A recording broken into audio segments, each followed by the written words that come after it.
Welcome back नाज़रीन। Programme के इस हिस्से में पाकिस्तान की कुछ माशी सूरत हाल, नई सियासी हुकूमत बन चुकी है। इलेक्शन के बाद जैसी तैसी भी है, बहुत से लोग इसके ऊपर एतराज़ कर रहे हैं, लेकिन अब हुकूमत वक्त तो यही है। IMF के साथ क्या मुज़ाकरात हो रहे हैं, किस किस्म की कंडीशंस हैं और पाकिस्तान को चैलेंजेस क्या दरपेश हैं, इनको निपटने के लिए तरजीहात क्या होनी चाहिए, ये मौज़ूआत होंगे। हम बात करेंगे। खाकान नजीब साहब हमें ज्वाइन कर रहे हैं, माहिर मईशत हैं। बहुत शुक्रिया खाकान साहब। बुनियादी सवाल इस वक्त हर किसी के जहन में ये हो रहा है कि ये हुकूमत अगरचे अददी एतबार से काफ़ी मजबूत है PDM की उस हुकूमत से जिसने 16 माह पाकिस्तान में हुकूमत की थी, लेकिन क्रेडिबिलिटी का एक बहुत बड़ा इसके सामने सवालिया निशान है। तो ऐसी हुकूमत को अभी जो नेगोशिएशन हो रही हैं उसमें आप क्या समझते हैं कि कुछ मुश्किलात होंगी या वो आगे लेके मामलात को चल सकेंगे? देखिए, ये पाकिस्तान के लिए बड़ा डिफिकल्ट मोमेंट है। पाकिस्तान 23वें IMF की फैसिलिटी को खत्म करने की कोशिश कर रहा है और 24वीं IMF की फैसिलिटी की तैयारी कर रहा है। ये मैं लोगों को इसलिए कहता हूं कि IMF जो है उसको स्पेयरिंगली मुल्कों को यूज करना है। पाकिस्तान ने 24 दफा एक lender of the last resort को यूज करने की एक हामी जो है वो भर ली है। पाकिस्तान एक ICU के डॉक्टर के पास 24th टाइम जा रहा है। तो पहले तो इंट्रोडक्शन कीजिए कि यहाँ क्यों पहुंचे हैं, इसको आप IMF के प्रोग्राम से क्या लेना चाहते हैं अगले 3 साल में, व्हाट डू यू वांट कि उसका आउटकम क्या हो। और फिर ये भी सोचिए कि 21 प्रोग्राम आपने क्यों इनकम्प्लीट छोड़े। और ये लिंक करता है आपके सवाल से कि क्या ये पॉलिटिकल गवर्नमेंट वो फैसले कर पाएगी जो एक प्रोग्राम जो IMF के साथ तय हो उसको हम काबिलियत के साथ एंड तक लेके जाएं। पहली तो यही बात है कि जब आप सोचेंगे ये प्रोग्राम IMF का नहीं है और मैं कहता हूं एक प्रोग्राम जो IMF के साथ तय हो, इसका मतलब है कि ownership of the programme lies with the country जो इस प्रोग्राम के लिए जाती है, एक बैंक IMF के पास। अब आपने प्रोग्राम लिखना है, क्या आपने ये सकत, ये काबिलियत, ये अहलियत एडमिनिस्ट्रेटिवली, एग्जीक्यूटिव में और आपके पूरे ढांचे में कोई टेक्नोक्रेसी ऐसी है जो ऐसा प्रोग्राम लिख सके जो आगे बैठे हुए 8 या 10 उस तरह के PhDs को एक्सेप्टेबल हो जिन्होंने दुनिया की टॉप यूनिवर्सिटी से इकोनॉमिक मॉडलिंग, इकोनॉमिक थिंकिंग सीखी है। आई थिंक कि पाकिस्तान को पहले तो ये सोचना है, फिर ऐसी चीजें जो पाकिस्तान को देरपा मसाइल का हल बता सकें। इससे मेरा मतलब ये है कि एनर्जी की कीमत तो चेंज करके बहुत देख लिया ना मेरे दोस्त, कहाँ खड़े हुए हैं। इतनी महंगी एनर्जी है कि ना एग्रीकल्चर को सूटेबल है और मैन्युफैक्चरिंग वाले भी रो रहे हैं और डोमेस्टिक अनकंफर्टेबल है और उसके पास सेविंग्स के लिए पैसे नहीं बच रहे। सो अब बताइए कि फिर आप एनर्जी सेक्टर में क्या करना चाहते हैं। बात यह है कि ऑन दी एवरेज जो भी गुफ्तगू होती है वो बड़ी सतही गुफ्तगू होती है। ग्रैन्युलर लेवल पे जो थिंकिंग है वो बहुत कम है पाकिस्तान में किसी भी इशू को डीपर लेके जाने को। अभी उन्होंने कहा IMF वालों ने कि जी NFC को रिव्यू कीजिए। अब इसका ये तो नहीं मतलब कि उन्होंने आपको ये कह दिया कि NFC में जो पैसे दे रहे हैं आप उसको कम कर दीजिए। जरा जाके पढ़िए तो आपने NFC में क्या लिखा है। मसला यही है ना कि उन्होंने पढ़ लिया है, आपने पढ़ा नहीं है। आपने लिखा है NFC में कि 15% टैक्स टू GDP रेशियो होगा मुल्क का, और वो भी क्लियर नहीं है। कहीं तो ऐसा लगता है कि सिर्फ फेडरल गवर्नमेंट का ही होगा बाय 14-15, यानी कि आज से 7-8 साल पहले। आज जब गुफ्तगू कर रहा हूं तो FPR का हार्डली 9% होगा। प्रोविंसेस और थोड़े और टैक्सेस मिला लीजिए तो 11 के करीब आ जाएंगे। अब अगर आप 5%, 6%, 7% और इस साल में कलेक्ट कर रहे होते तो इसका मतलब था 7,000 अरब रुपया और आ जाता। आपका तो NFC का मसला ही कोई ना रहता। फिर आपने बहुत से सब्जेक्ट्स, चूंकि आप मिनिस्ट्रीज चलाना चाहते हैं फेडरल में, आप 18वीं तरमीम को और NFC को अलहदा नहीं देख सकते। आपका काम है, IMF का कोई ताल्लुक नहीं है। आपने 17 सब्जेक्ट्स रखे हुए हैं कहाँ पे, फेडरल में, जिनको डिवॉल्व करना था। उस पे एस्टिमेट्स 300 से लेके 600 अरब के वर्ल्ड बैंक ने अभी दिए हैं। फिर वही बात, रिपोर्ट कहाँ से आ रही है, वर्ल्ड बैंक से आ रही है। उनकी एक पब्लिक फाइनेंशियल मैनेजमेंट पे रिपोर्ट है, आप भी पढ़ लीजिए, मैंने तो कई दफा पढ़ी है। जब मैं अपने मुल्क की रिसर्च देखता हूँ, आखिरी बात करता हूँ, तो मैं ये देखता हूँ कि वो ये कहती है कि जो इनकम सपोर्ट प्रोग्राम है वो किसी भी वल्नरेबल को एक टाइम ऑफ डिफिकल्टी पे जो 10 मिलियन हाउस होल्ड्स को हम माशाल्लाह मदद करते हैं 467 अरब रुपए में, मदद तो कर सकता है पर पावर्टी से नहीं निकाल सकता। तो आपने कोई सोचा होगा रीडिजाइन पाकिस्तान के ये जो पावर्टी एलिविएशन का प्रोग्राम है, मैं बता देता हूँ। आप भैंस दें, साइकिल दें, ताकि भैंस लेके वो कोई फार्मिंग में आगे बढ़ सके, साइकिल लेके वो कोई जूता बेच सके। ये मैं बड़ी सतही गुफ्तगू करने से हटकर डीप गुफ्तगू कर रहा हूँ। तो आप आईएमएफ को कहिए कि हम 1 अरब रोजाना का खर्च करना चाहते हैं इस चीज पे, 365 अरब खर्च करेंगे 1 साल में। क्या आईएमएफ कहेगा कि आप targeted subsidy asset programme Pakistan में ना रन करें? खान साहब, मैं इसको जरा मजीद आसान अल्फाज में यूं इजाज़त दे तो बयान कर देता हूं कि हमारी हुकूमतें जो हैं, आप जो बात कर रहे हैं उनसे बाज़ ऐसे डिसीजन लेने पड़ते हैं जो पॉलिटिकली साजगार नहीं होते। अभी देखें ना, डार साहब को हमने हटा लिया, हम ले आए औरंगज़ेब साहब को जो पाकिस्तान की शहरियत भी छोड़कर चले गए थे। और दूसरा, फिर हम हमेशा अगले इलेक्शन का सोचते हैं कि हम अगले इलेक्शन में जब जाएंगे तो उस वक्त तक हमने किन किन अपने वोटर्स को क्या क्या देना है और क्या लेना है उनसे। हम अगली जनरेशन का, अगले दौर का, अगले जो चैलेंजेस आने वाले हैं उनका शायद हम नहीं सोचते। इस वजह से शायद हम यहाँ पे खड़े हैं। ये बात दुरुस्त है। और एक इलेक्शन साइकिल को अगर आप छोड़ भी दें अब, और ये सोचें कि अगले 3 से 4 या 5 साल जो भी आपके पास काम करने के हैं, उसमें क्या ऐसी तब्दीली हो सकती है कि पाकिस्तान में हम ये जो इनकम सपोर्ट है इससे निकल कर कोई एम्प्लॉयमेंट क्रिएशन करें। आईएमएफ के साथ लंबा प्रोग्राम करेंगे। ये भी सोच लीजिएगा कि शराय नमू को आप बढ़ाना चाहते हैं, उसके अलावा जॉब्स नहीं क्रिएट होंगी। आईएमएफ के जो प्रोग्राम है by design are based on austerity, यानी कि आपकी इकोनॉमी को स्लो करके मैक्रो स्टेबिलिटी मेंटेन रखने को पाकिस्तान को सोच फर्क करनी पड़ेगी। Pakistan has to grow out of its troubles. उसका मतलब ये है कि फुल थ्रॉटल पे डीरेगुलेट करें मुल्क को, ताकि आसानियां पैदा हो कारोबार की भी।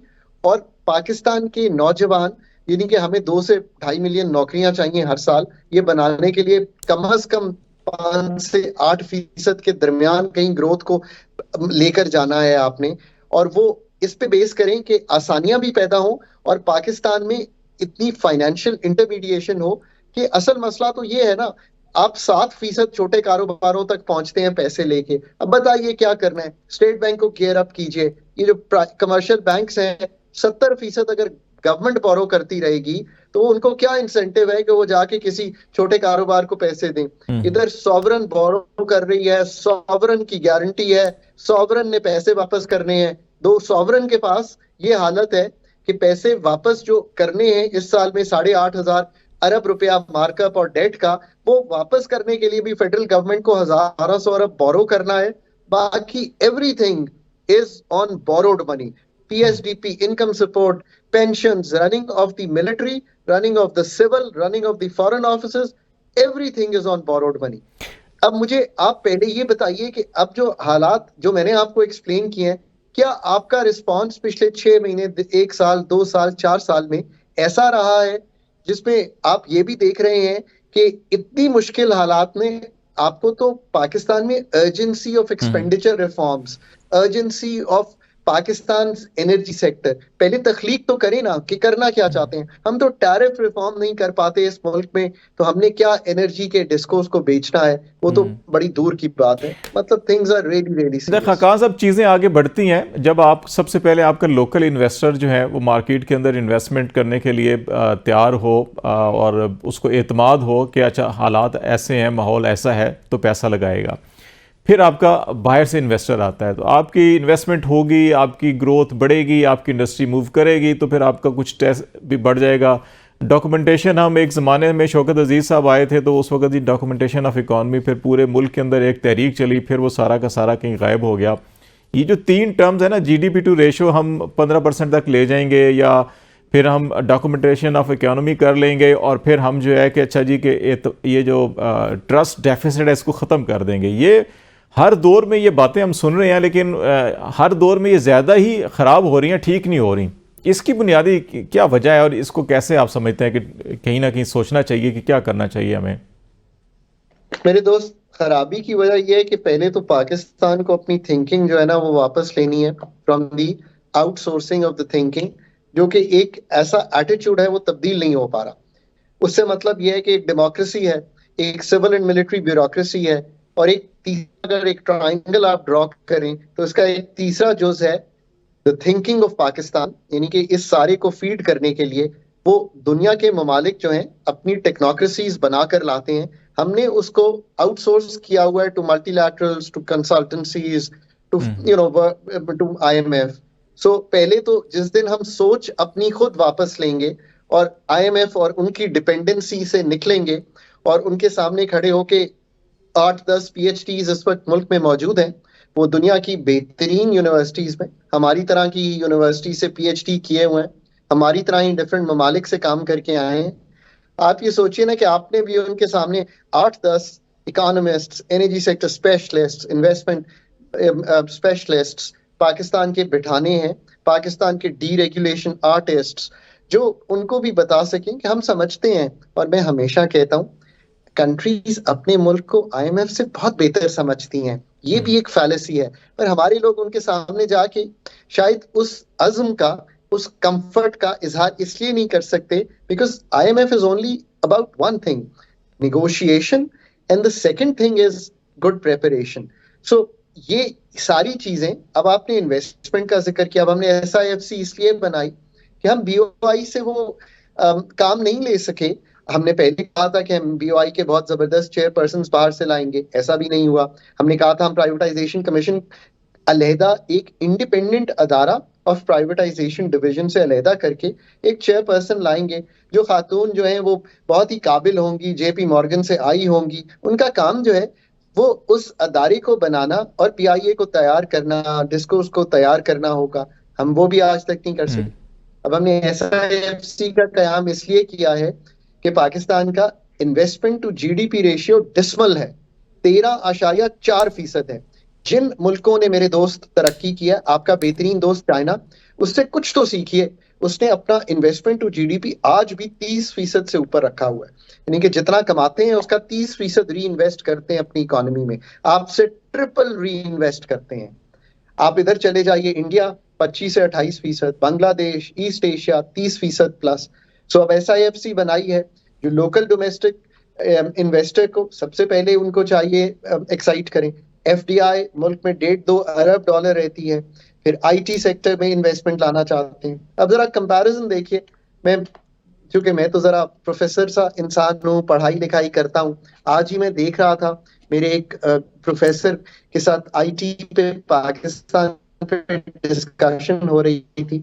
इंडिया की पिछले साल एक्सपोर्ट आईटी और आईटीईएस की मद में 193 बिलियन डॉलर है, 193 बिलियन डॉलर। पाकिस्तान 1.5-2 अरब पे था, तो हम गवर्नमेंट में थे, हमने बहुत तब्दीलियां की। मुझे याद है उस वक्त के वजीर आजम को मैंने कहा कि आप ये आसानियां पैदा करें फ्रीलांसर्स के लिए। फिर वो सिलसिला एक चल पड़ा, उस पर के सेक्रेटरी आईटी ने भी सपोर्ट किया, आई थिंक सुखैरा साहब थे। फिर हम उनको आगे लेके चले चीजों को, तो अब हम 3-3.5 अरब डॉलर पे चले जाएंगे।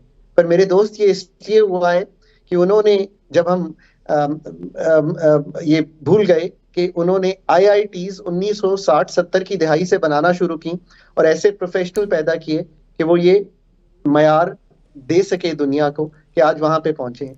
सो हम खाकान साहब, आप जो सारी बातें कह रहे हैं बिल्कुल ठीक कह रहे हैं, लेकिन जो आपने स्टार्ट में एक बात कही थी कि आईएमएफ के पास बंदा उस वक्त जाता है या कोई मुल्क जब वो आईसीयू में हो।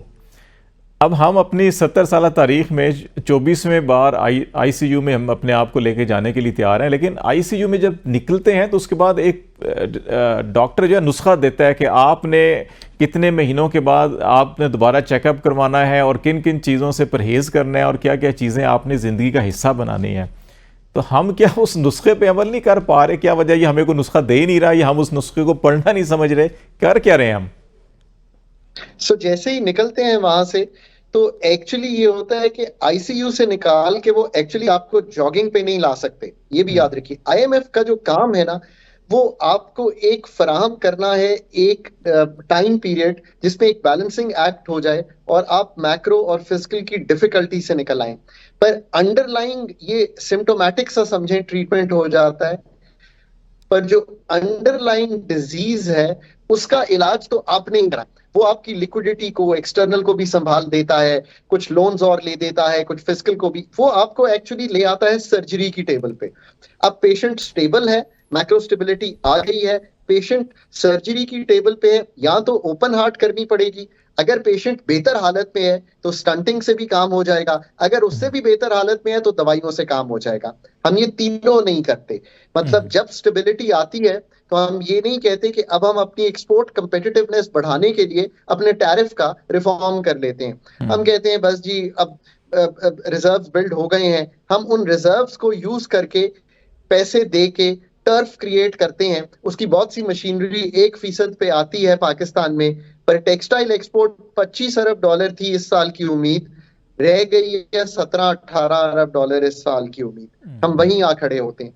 हम कभी भी टैक्स बेस को बढ़ाते नहीं है, और हम आईएमएफ के साथ नए पॉलिसी मेजर्स लेके, यार अगर मुझे सही याद हो तो पिछले 4-5 साल में कम से कम 1000-1500 अरब के नए टैक्स पॉलिसी मेजर्स या इससे ज्यादा के ले चुके हैं। पर टैक्स बेस की ब्रॉडनिंग का इम्पैक्ट या उन सेक्टर्स को टैक्स बेस पे लाने का इम्पैक्ट, अभी भी मैं पढ़ रहा था MEFP, उसमें हमने ये लिखा है और मैंने ट्वीट किया है कि हमने लिखा है कि हम 2024 दिसंबर में, जनवरी में जाएंगे और रिटेलर्स को घर घर जाकर उनको रिकॉर्ड करेंगे और टैक्स नेट में लाएंगे। ये जमाना भी गुजर चुका है। अब तो कमाल डिजिटाइजेशन का है, आप डेटा माइनिंग कीजिए, बिल्स पड़े हुए हैं गैस के भी, बिजली के भी, और इस काम को आगे लेके जाइए। So we have never been able to build the kind of mindset as well as the personnel to undertake all this. Political will हो तो खाकान साहब, पॉलिटिकल विल हो, नियत हो, इरादा हो तो सारी चीज़ें अवेलेबल हैं, वो एग्जीक्यूट भी हो सकती हैं। बहुत शुक्रिया आपका। खाकान नजीब साहब हमारे से बातचीत कर रहे थे माशी चैलेंजेस, और इस वक्त IMF के साथ निगोसिएशन चल रही हैं इन हालात के ऊपर। आज तक के लिए इतना ही। खालिद जमील को इजाज़त दीजिए। अल्लाह हाफिज़।